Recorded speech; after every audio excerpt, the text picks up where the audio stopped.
Bienvenue à tous. Welcome to Reporters here on France 24. In this edition, we look back to the signing of one of the pivotal treaties in our history. The Treaty of Versailles sealed the end of the First World War, but in many ways it set the scene for the run-up to and the eventual outbreak of World War II and all the atrocities that happened because of that. The document was signed in the famous French chateau outside of Paris. The spirit was more of revenge than reconciliation, and it sowed the seeds of growing resentment in Germany, while the Allies, Britain, France, equally still felt very much aggrieved.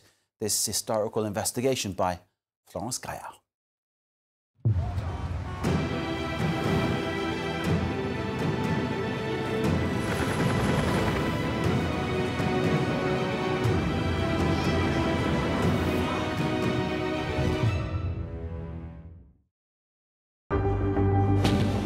$40 million casualties worldwide and Europe in tatters.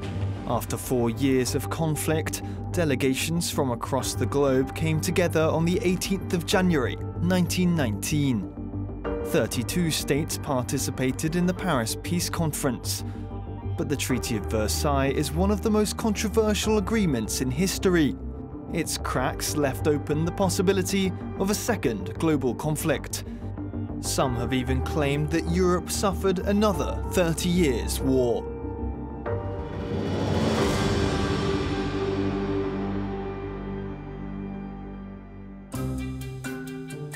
An international conference like none other to date. Open to the press and public, it drew from the 14 principles for peace laid out by US President Woodrow Wilson, which aim to ensure collective security over national interests and promote the rights of different groups of people. One of Wilson's main points was open diplomacy, rejecting secret treaties and negotiations behind closed doors. Another was disarmament, in line with many of the demands the public was making after 4 years of total war. Finally, he said that to sort out the question of colonies, the point of view of the colonizer must have equal weight to that of the colonized. In Paris, national boundaries were redrawn, and those who fought alongside the Allies demanded recognition. Emir Faisal, accompanied by Lawrence of Arabia, pressed for an independent Arab kingdom. Ho Chi Minh sought Vietnamese freedom from France, and a Pan-African Congress petitioned for Africans to take part in governing their countries. In a sense, Paris was designated the capital of peace, which sucked in unofficial delegations representing oppressed nationalities who hoped that old injustices would be fixed, and that they might get autonomy or their own state. But not all of them got access to the big decision makers. Why? Because these demands went against the aims or territories of the great powers themselves. Something else missing from the conference, those who'd been defeated. Germany, which had signed the armistice in November 1918, had to rely on US mediation for the kind of peace it wanted. But when the German delegation arrived in Versailles, they were in for a shock. The Germans didn't take part in the conference, but they were invited to come later, in May 1919. On the 7th, they received a draft treaty at the Trianon Palace Hotel. They couldn't express themselves directly. They had to do it in written form, so there was no dialogue between the Allies, the members of the conference, and Germany.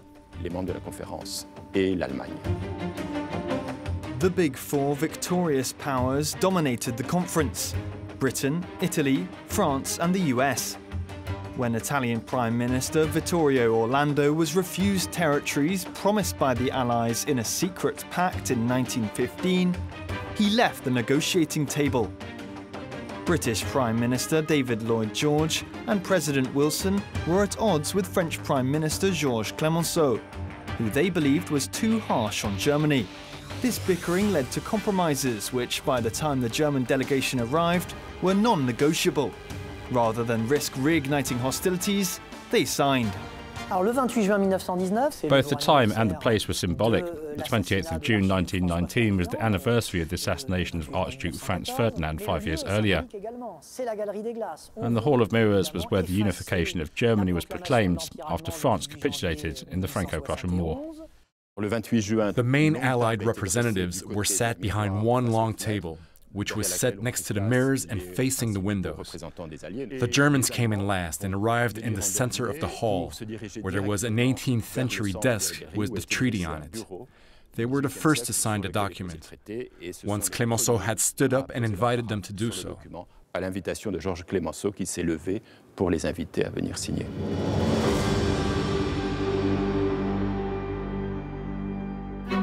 With the Treaty of Versailles, Germany lost 1/10 of its population, 13% of its European territory, all its colonies, and part of its army.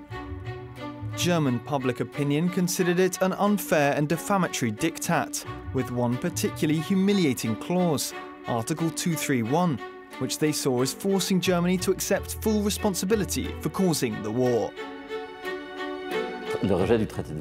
German society unanimously rejected the Treaty of Versailles. There was a real consensus about this. They rejected it from the moment they understood its conditions and well beyond it being signed and ratified. As for the sum of reparations Germany had to pay to the countries it had invaded, this remained to be decided. The reparations issue became extremely inflammatory and kept rearing its head throughout the Weimar Republic. Each time the question was asked, there'd be more tension and the political debate would heat up. Germany became a republic on the 9th of November 1918, the day Kaiser Wilhelm II abdicated and 2 days before the armistice. The following years saw political turmoil and uprisings, the occupation of the Ruhr by France and Belgium, and hyperinflation.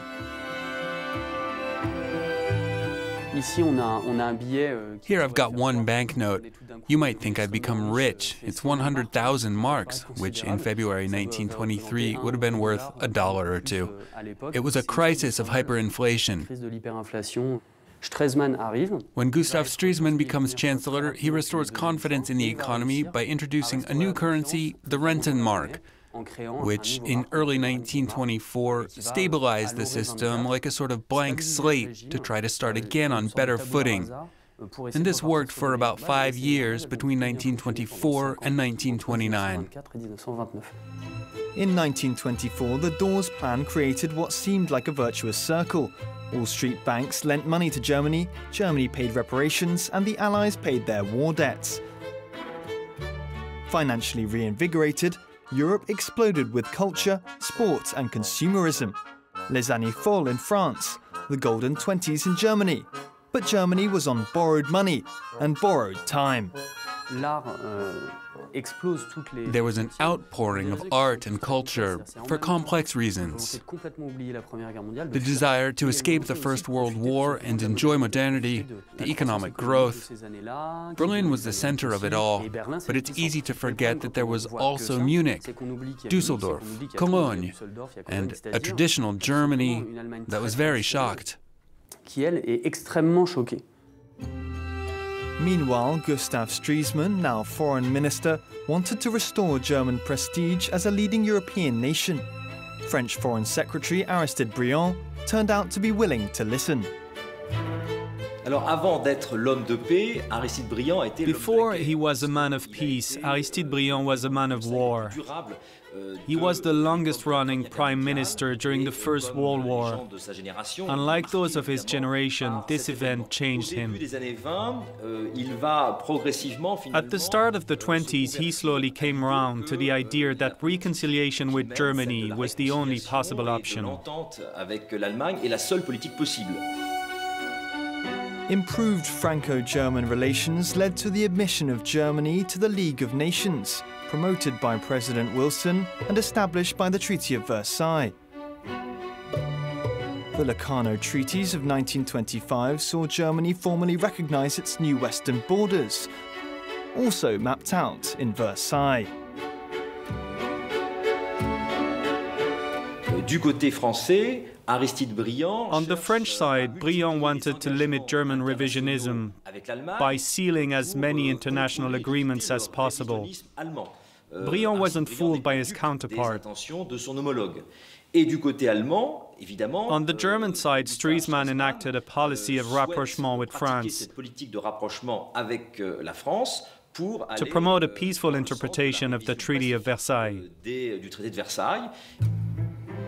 In September 1926, Germany joined the League, and 2 months later the two ministers received the Nobel Peace Prize. 2 years later, 63 countries, including Germany, renounced the use of war by signing the Kellogg-Briand Pact. In September 1929, Briand even made a speech to the League of Nations proposing a federal link between European countries and collective disarmament. Écartant d'une main vigoureuse toute possibilité de crime de guerre, les peuples pourront envisager la possibilité d'une large réduction des armements, car la situation sera nette.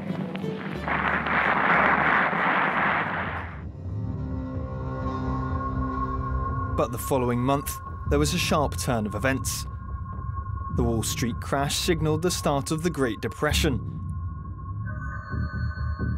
Millions of Americans found themselves without jobs, and the reverberations hit Germany hard. Who did Germany turn to pay its debts from the Treaty of Versailles? The US. When the crash arrived, the effects on the financial economy spilled over into the real economy, and Germany succumbed to them straight away. With its strong reliance on heavy industry, unemployment in Germany spread very quickly, to the highest in Europe. As for politics, Stresemann had died, and Heinrich Brüning was now in power. To tackle the debt crisis, he cut public benefits and raised taxes, which made him extremely unpopular.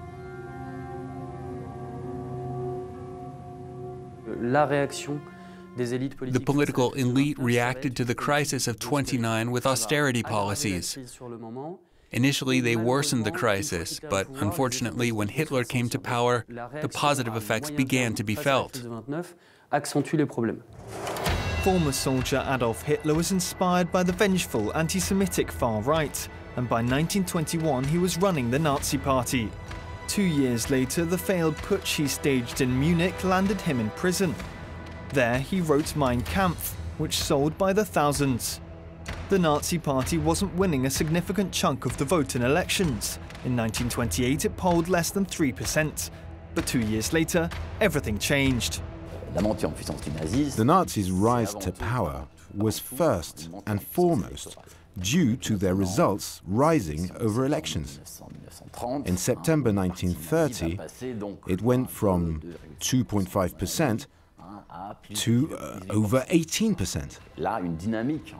That set the ball rolling.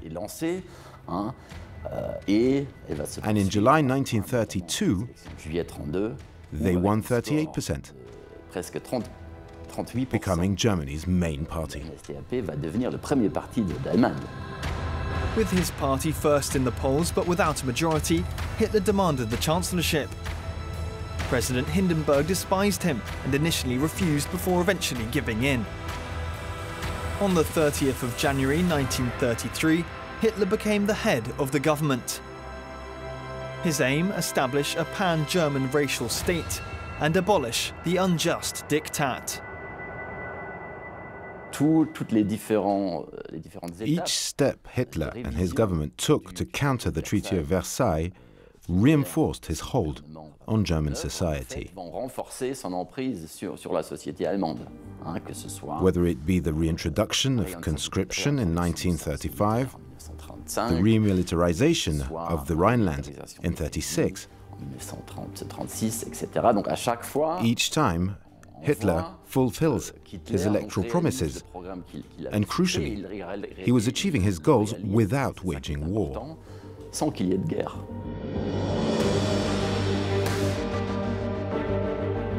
Under the pretext of reuniting ethnic Germans under the Reich, Hitler annexed Austria and the Sudetenland in 1938. It was only after the invasion of Poland on the 1st of September the following year that democratic countries finally reacted and declared war. But with the victory of Germany over France in June 1940, Hitler was more popular at home than ever. This idea was crucial. In 1940, the trauma of 1918 had finally been erased. The affront wiped clean. The Nazis' logic was that they'd suffered another 30 years' war, and for them, the First World War was finally won in 1940. 20 years of diplomatic efforts meant nothing to a regime whose objective was not only revenge, but the imposition of a new order through conquest.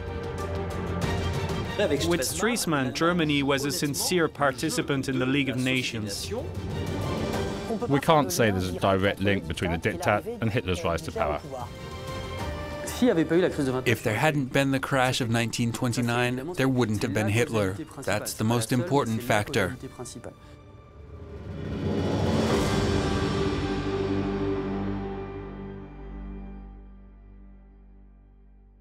Our report there on 100 years since the signing of the Treaty of Versailles by Florence Gaillard. See it again, of course, via our website, france24.com. This is Reporters on France 24, France 24 in English. Stay with us.